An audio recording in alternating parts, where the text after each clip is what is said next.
Flamurtari ka humbur në ndeshjen e radhës së Ligës Unike, pas rezultateve pozitive në kampionat, por edhe në Ligën Unike, vajzat vlonjate kanë bërë një hap fals.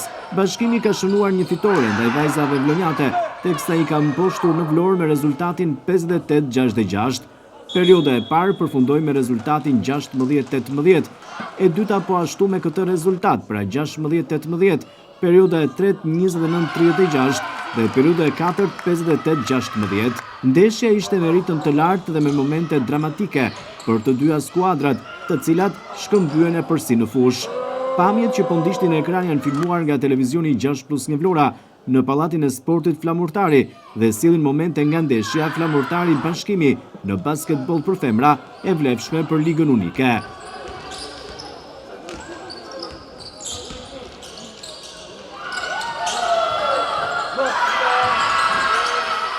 E megjithatë, Bashkimi arriti të menaxhojë posedimin dhe të ruajë qetësinë në momentet vendimtare, duke bërë të mundur kështu edhe fitore ndaj Flamurtarit me rezultatin 58-66. Por pavarësisht këtij hapi fals, vajzat vlonjate do të vazhdojnë rrugëtimin e tyre drejt Ligës Unike, pse jo për ta bërë të vetën këtë trofe në këtë sezon, ashtu si kundër edhe për kampionatin, që mbetet një ndër objektivat kryesor të Flamurtarit në basketbol për femra.